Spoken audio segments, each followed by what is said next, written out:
The Orioles on Sunday set a new record, giving out their largest bonus to an international amateur free agent. As Luis Almeyda is joining the organization, he could be a star a couple years down the road. We're talking about the international free agent period opening. We're talking about the arbitration deadline and some other Orioles news and notes coming up on this episode of the Locked On Orioles podcast. You are Locked On Orioles, your daily Baltimore Orioles podcast. Part of the Locked On Podcast Network, your team every day. Hey there, Orioles fans. Today is Monday, January 16th, 2023, and welcome back in to the Locked On Orioles podcast, part of the Locked On Podcast Network, your team every day. As always, I'm your host, Connor Newcomb. And coming up on today's episode, we've got some Orioles news and notes to get to. We'll start with the international signing period for international free agents opening up on Sunday. The Orioles already agreeing to terms with 27 players, including Luis Almeyda, who is their biggest bonus they've ever given out at $2.3 million. We'll break down who he is and when we could see him in an Orioles uniform, plus highlight a few more of the players from this year's class. Then we'll go to the arbitration deadline, which came on Friday. Orioles agreeing to 2023 contracts with 5 of their 6 arbitration-eligible players. We'll talk about those numbers and what it means for Austin Voth, whom the Orioles did not agree with. And then our last Orioles news and notes of the day, talking about some trade rumors with the O's still in contact with the Marlins, still looking for a free agent starting pitcher, Trey Mancini finding his new home, and the Orioles completing the James McCann trade. But that's all coming up on this episode of the Locked On Orioles podcast, which is brought to you by BetOnline. BetOnline has you covered this season with more props, odds, and lines than ever before. BetOnline, where the game starts. So let's jump right into our Orioles news and notes here on a Monday. We're getting really, really close to opening day here and really, really close to pitchers and catchers reporting. We're just basically about a month out from O's pitchers and catchers getting to Sarasota for spring training. That is wild. This is one of the shorter off seasons that players will have just because the season lasted a little longer due to the lockout, and they're starting a couple days earlier with spring training than they usually do. And because of that, shorter offseason, which is, I'm always fine with. I'd rather a longer season and a shorter offseason. That means more baseball. But in the offseason, there's a lot of dates that are a lot of deadlines. Most of them happen in November and December, but we've gotten to our big January deadlines. They actually fell this weekend, both of them on Friday and Sunday. Let's start with the first one, and that is the international signing period opening on Sunday. The 2023 period lasts from January 15th through December 15th. But as you're probably well aware at this point, pretty much all the big names go off the board on day one on January 15th. And that is what happened on Sunday. Now, some will say, well, if you can't negotiate till now, you can't sign till now, how is everyone ready to go at basically noon on Sunday? Well, the thing you have to know about international free agency in Major League Baseball is that it is very slimy. Without a better word to use, it's slimy. Now, you aren't allowed to sign guys until they are 16 years old. However, you have teams contacting guys as early as 13 years old in the Dominican Republic, in Venezuela, in Cuba, in other Latin American countries, and kind of taking advantage of these kids, of their families, of different people in their lives. And yeah, it works out pretty well for some of the players at the top of the list. We'll talk about Luis Almeyda with the Orioles, $2.3 million signing bonus. That's all good. Well, but a lot of other kids are left out. Each team has an international bonus pool that they can pull from. The Orioles is right about at $5.8 million for 2023 that they can give out. And they haven't given it all out on Sunday, but by the end of the stretch here, by the end of the year, I think they gave out all but about $100,000 of it last year. They'll pretty much give out all of it this year as well, spread it across, these 27 players and maybe a few more. But what happens a lot with kids is teams come in, see him at 13, offer him an under-the-table deal at 14, and then the kid doesn't develop like the team thought he would. Physically over those next 2 years. By the time he turns 16 and he gets to that next class, you have teams pulling those offers and giving them to other players because there's only a certain amount of money now that you can spend in international free agency. And you got teams paying trainers under the table so they can convince the 15-year-old kids they're working with to sign with a certain big league team. There's a really good article written by Ken Rosenthal and others in The Athletic from, I believe, around July of 2022 it was written. You can go check that one out. But in general, it's not a good world in international free agency. There are ideas to fix it. One is an international draft, but that could even hurt the players more because you have 16-year-old kids who don't, at the very least, get to choose where they play. I mean, right now they are free agents, although many of them are taken advantage of. A draft would suppress the bonus numbers and would give them no choice into which team they play for. So that's why the Players Union argues it could be worse than the current system, which is hard to do, but could theoretically be worse. There's definitely some positives, but a lot of negatives as well. It's a messed up system, how players get to the big leagues. But on the flip side, it is a huge part of team building in Major League Baseball right now. So many teams have great players signed as international free agents. I believe the percentage is somewhere between 25 and 30% of the current big leaguers were international free agents at one time. That is a huge crop of really, really good baseball players. And as we know, the Orioles were basically not involved until Mike Elias was hired in November of 2018. I mean, the first time they could get involved was the January 2019 period. And remember, teams have under the table deals with kids a year, 2 years, sometimes more than 2 years out from the actual signing day. So although the Orioles could sign players in 2019, they were getting most of the guys that had been passed over.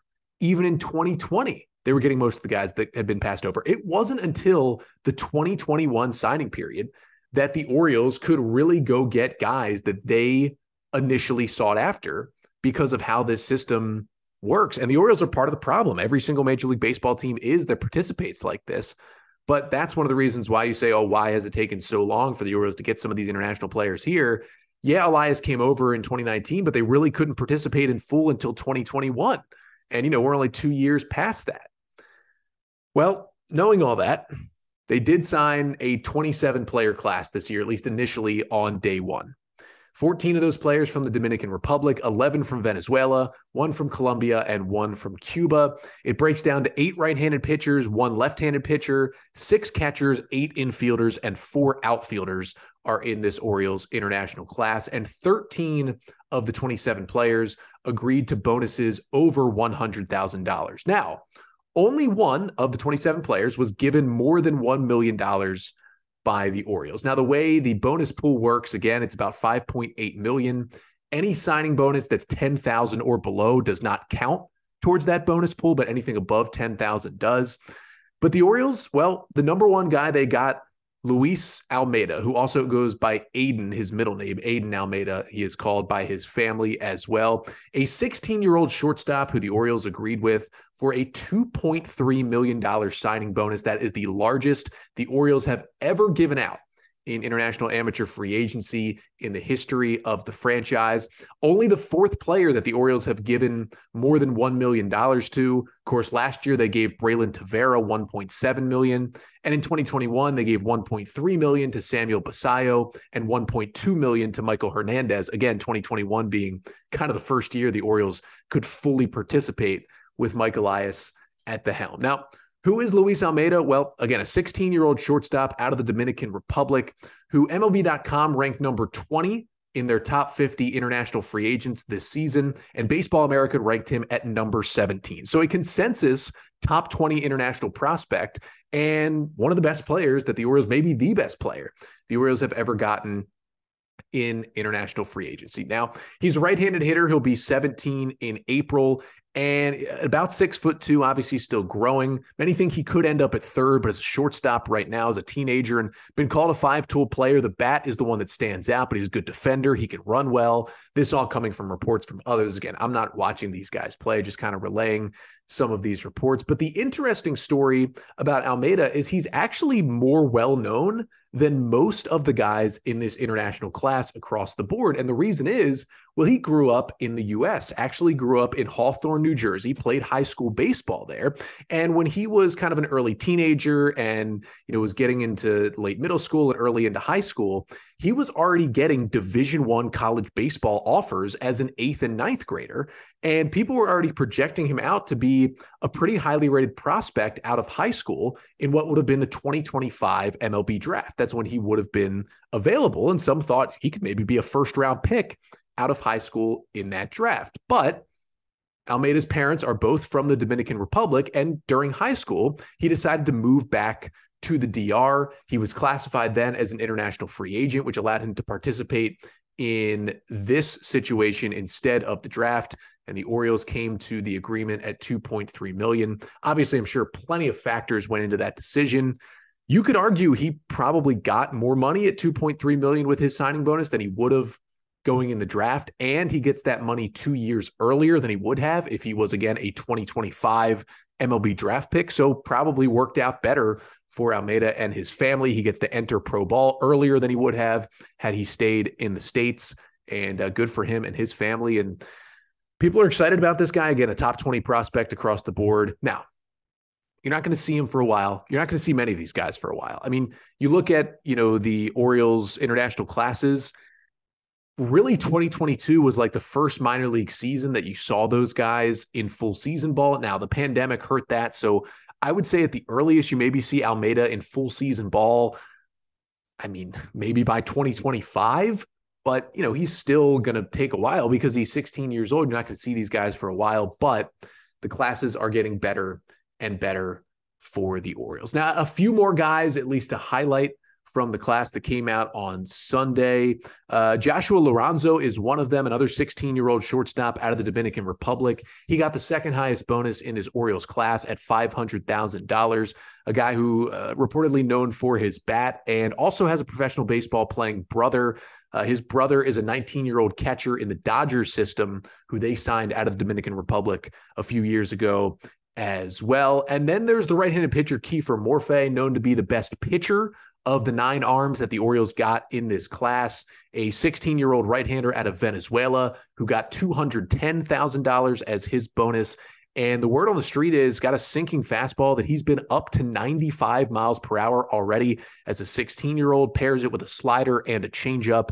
Definitely the most exciting pitching prospect coming into this class for the Orioles. And then a couple of other names that at least the O's did mention in their press release or are worth mentioning. You got infielders in Jose Mejia, in Felix Amparo, in Luis Guevara, and a left-handed pitcher in Francisco Marrero. And those are probably the other 4 guys, at least they wanted you to know, out of, again, a 27-player class that the Orioles signing as the international signing period opens. And again, it's one of my least favorite parts of Major League Baseball at this point. It's not fun. It's a lot of money under the table. It's a lot of people you don't necessarily want to be involved with, it feels like, on both sides, but sometimes especially on the MLB side, that these guys from these teams go down and essentially take advantage of these kids and their families a lot. And it's unfortunate that this is the situation,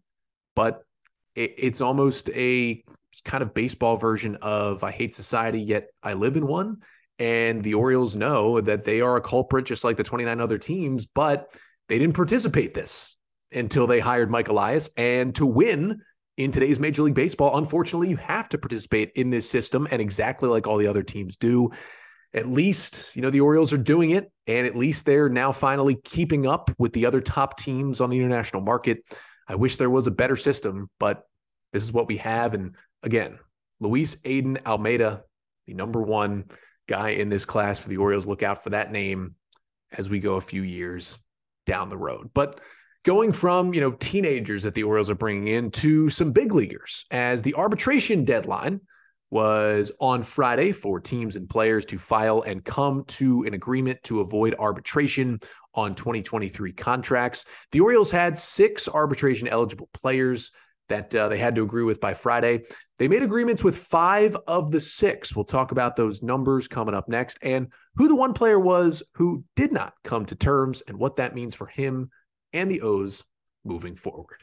But first, This episode of the Locked On Orioles podcast is brought to you by betonline.net, which is your number one source for sports betting info, stats, news, and analysis here in January. Now, still got one game left for Super Wildcard Weekend. Coming up tonight, the Cowboys at the Bucks in the NFC to finish off Wildcard Weekend. You can get all the odds and the lines for that game at betonline.net. And then, of course, the divisional round coming up next weekend. 4 more NFL games.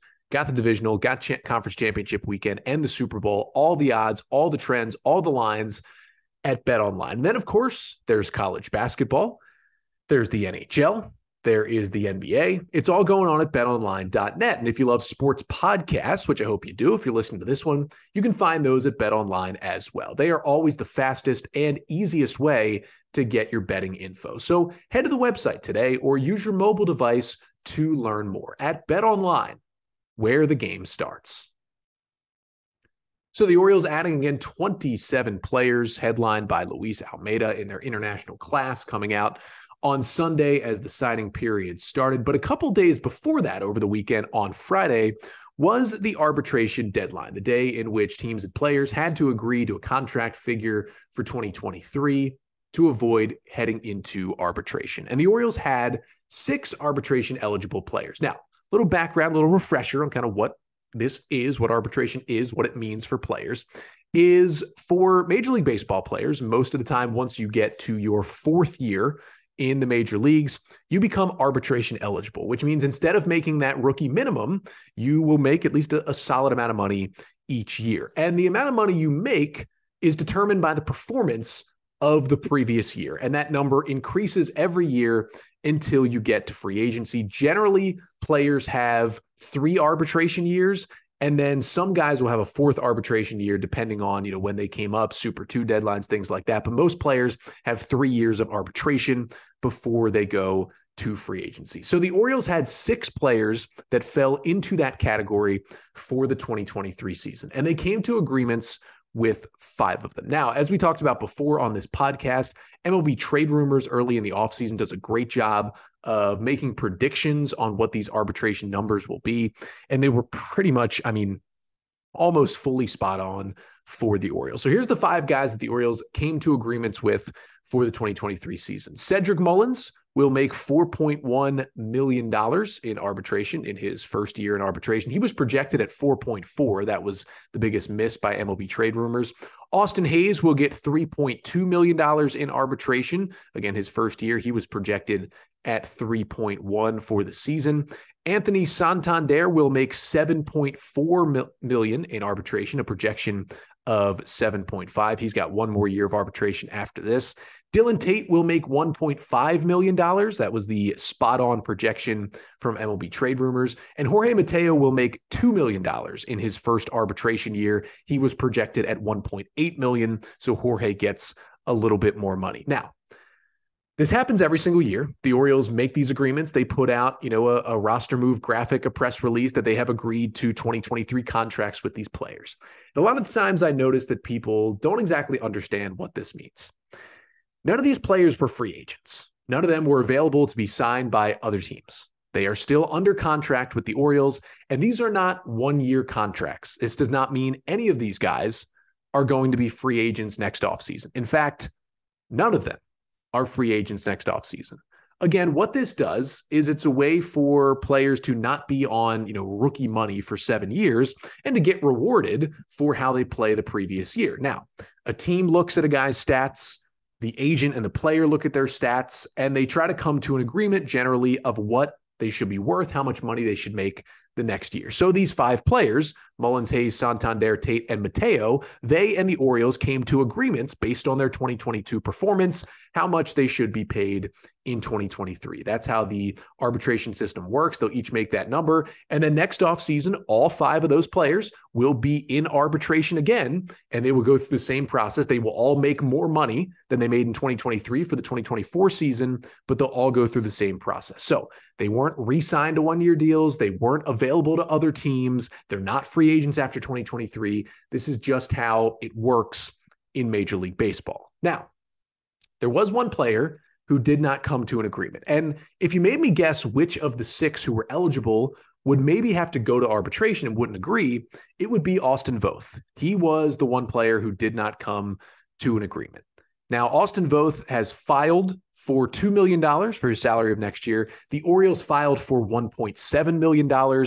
Now, they still have time to come to an agreement, but if they don't, the two sides will go to arbitration, and a neutral third party will look at Voth's performance and either side with Voth or side with the Orioles on what number he will make. So he's either most likely going to make $2 million if they side with Voth, or he'll make $1.7 million if they side with the Orioles. Now, it's obviously not a good look whenever you don't agree with your players, because when you're looking at it, you're saying $300,000 was really the difference in, making Austin Voth happy for the 2023 season instead of having to go to an arbitration hearing.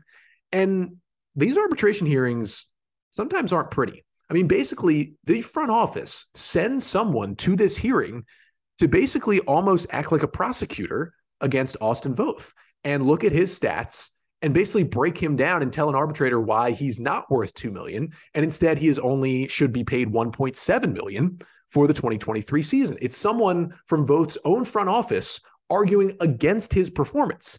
That's kind of how these things work.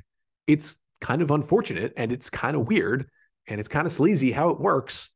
But again, that's what happens in these front offices. But again, if you would have told me one player wouldn't come to an agreement, I would have said Austin Voth, only because, yeah, he was good with the O's, but he never really pitched more than 5 innings. So you don't really know, is he a starter or is he a reliever? That's one of the big things that gets put into consideration here. And because he was so bad with the Nationals this year before they DFA'd him and the Orioles claimed him, that becomes part of the story as well. Voth obviously doesn't think that should play a factor. The Orioles will say that should play a factor. That might be why there's the difference in the numbers. I'm assuming the arbitrator probably will side with Voth. He'll probably get $2 million. And either way, he's going to be pitching for the Orioles next year. It's, if just because they didn't come to an agreement doesn't mean he's like a free agent now, or he's, not going to be pitching for the O's. He'll be pitching for the O's. It'll probably go past opening day, potentially, whether we know what number he's going to get, but he will be pitching for the Orioles next season. It's a weird structure. I get that it is confusing, but that was my best take at kind of letting you know how it works, why you see these numbers come out. Again, none of these guys are just signing one-year deals to be free agents next year. That's not happening. They're all locked up through the Orioles, at least through 2024. But it was nice to see the O's agree with 5 of the 6 players, because, the Tampa Bay Rays had 14 arbitration-eligible guys. They only agreed to a contract with 7 of them. They're going to arbitration with 7 players on that roster. Not surprising because it's the Rays, but not generally a great look from the team and their players. We got a few more Orioles news and notes to get to here on today's episode before we finish up. Going to talk about some O's trade rumors, maybe looking at another veteran starting pitcher in free agency, maybe looking to add to the outfield. And the Orioles finished up the James McCann trade, as the Mets have selected the player to be named later in that deal. Talk about who that is coming up right after this. But first, if you are looking for a delicious treat but don't want all the fat and calories, then you got to try Built Bar, because this episode of the Locked On Orioles podcast is brought to you by Built Bar. Now, we just got through the holidays. I know for a lot of people, those New Year's resolutions, those goals, want to eat a little better, stay a little healthier. It's great. Built Bars, they make it easy, because the thing is, they're delicious, right? These protein bars, they taste like a candy bar. They've got these amazing flavors. They're covered in 100% real chocolate. You can get churro, peanut butter brownie, coconut almond, whatever you like. But I'm not sure how they do it, but the bar is healthy. Only 130 calories and 4 grams of sugar, with a whopping 17 grams of protein in every Built Bar. And now, here's the new thing, and this might be the best part. You don't have to wait around to get your box of Built Bars in the mail from Built.com. You can still order from there, but now you can get them at your local Walmart or your Sam's Club. That's right. Head to your nearest Walmart today. You can get maybe a 4-pack in the pharmacy section of some delicious Built Bars, or go to Sam's Club, get a bigger box, a 13-bar box with hit flavors like brownie batter and churro. Trust me, you can thank me later. So you can go to Built.com to get those Built Bars, but also you can go to Walmart or Sam's Club to get those delicious and nutritious Built Bars. So we're back here on an Orioles News and Notes episode on a Monday. I want to get to a couple more topics here on the pod before I finish up for the day. And wanted to start with a few notes from Rockabacco, who wrote an article back on Friday, just kind of running through some Orioles news and notes as well, and reported a couple of interesting things. And I think the first thing was, he said the Orioles are continuing to maintain interest in free agent starting pitcher Michael Wacha. Now, Wacha, I think hands down right now, is the best free agent starting pitcher still left on the free agent market. And you could argue he might be the best free agent left in general. At worst, he's probably the second best free agent who is still out there. So Michael Wacha, I've talked about because there's been reported interest for months now between him and the Orioles. And I talked about how maybe he's the last guy out there who still helps the Orioles rotation. In terms of free agents, I think he's the last guy left out there where the Orioles could still sign him and give him a rotation spot and still upgrade the rotation at this point. Like, Wacha had a good year with Boston last year. Now, he dealt with some injuries, but 23 starts, 127 innings. He had a 3.32 ERA. Now, it was a 4.14 FIP, so maybe he got a little lucky, and it wasn't big strikeout numbers, but he didn't really walk anybody. He got his ground balls, and he had a good season. And if he would have stayed healthier, it would have been an even better season. Now, he hasn't pitched over 160 innings since 2017, so there's a little bit of a durability issue there with Wacha, but if you're bringing him in, you're asking him to be your number 5 guy. Maybe Gibson's your number 4, and then the rest of your guys are 1, 2, 3. It's not ideal, but if the Orioles bring him in on a 1 year, $6 or $7 million deal, I wouldn't hate it. It makes the rotation better. He had a good year with Boston. He dominated the Orioles a couple times. He's got that great changeup that gets lefties out. He's a big reverse splits guy, but I don't know. Again, if it's a 1 year cheap deal, I would do it. Gives you depth, makes the team better, but I'm hoping the O's can pull off the trade for a little bit of a bigger name in terms of starting pitchers. And that's something that Rock wrote about as well, saying the Orioles are still in contact with multiple teams about starting pitching, and said they have talked with the Marlins. They continue to talk with the Marlins. He brought up how, Ramon Urias and Jorge Mateo are coming up in trade talks with multiple teams. We've kind of known that. I had heard about the kind of Ramon Urias and David Peterson talks between the Orioles and the Mets that had happened before the Mets got Carlos Correa. Maybe those happen again now that Correa is a Minnesota Twin, but certainly something that could happen. I'd rather that than Michael Wacha, but I think Michael Wacha could still help this Orioles team. And then he said the Orioles are still interested in maybe bringing in a corner outfield bat. I think it's the kind of other thing they haven't checked off yet. I mean, they obviously brought in Nomar Mazara and Franchi Cordero on minor league deals, but you can't even count on them on being on the big league team at any point and really producing. So maybe looking for more of a big leaguer in that spot. And he said they're really focusing on a corner outfielder who plays good defense. So, I mean, guys who fall into that category who are still free agents, maybe a Tommy Pham potentially is maybe someone who would fit. I mean, you're looking at some other guys. Raimel Tapia is still out there. A David Peralta is still out there. I think that guys that could fit, but again, you're not really getting the cream of the crop that are left out there in free agency. Now, past those news and notes, the Orioles did kind of complete a roster move last week as well. If you remember a couple weeks back, the Orioles trading for James McCann from the New York Mets, getting McCann to be Adley Rutschman's backup catcher. And the deal at the time was for a player to be named later. Well, that player has been named. As we know, the Orioles gave the Mets a list of about 5 prospects that they could choose from. Well, they chose their guy. And as I told you, as pretty much everyone told you, it was never going to be anyone you even knew. The prospect is Luis De La Cruz. I followed the Orioles system pretty closely, and I had never heard of Luis De La Cruz. So take with that what you will. A 20-year-old left-handed hitting outfielder, De La Cruz, who has never made it out of the Dominican Summer League with the Orioles. He was a 2019 international free agent signing by Baltimore. He hit .291 this year in the Dominican Summer League in 33 games. He had just 101 plate appearances, .291 with a .396 on base and a .349 slugging. That was after a really bad first year where he hit just .203 and slugged just .275 in 2021. He's a guy who plays the outfield and hits a little, but has zero pop whatsoever. Good at drawing walks at times, but really don't know much about him. And again, it was going to be a nothing prospect, and that's what it was to complete the James McCann deal. And then finally, just wanted to Say congratulations to Trey Mancini, who finally signed his free agent contract over the weekend, signing a 2-year, $14 million deal with the Chicago Cubs. It does have a player opt-out option for after the first year. So theoretically, Mancini could be a free agent again next offseason. Wouldn't mind, again, the Orioles bringing him back. But he's going to go to the Cubs. Of course, the Cubs did already sign Eric Hosmer earlier this offseason. Now they have two kind of first base DH types.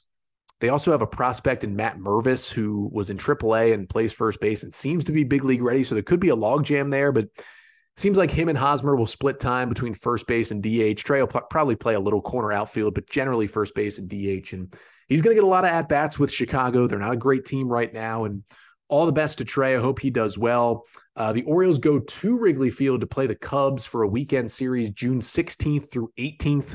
That's when Trey and the Orioles will be reunited.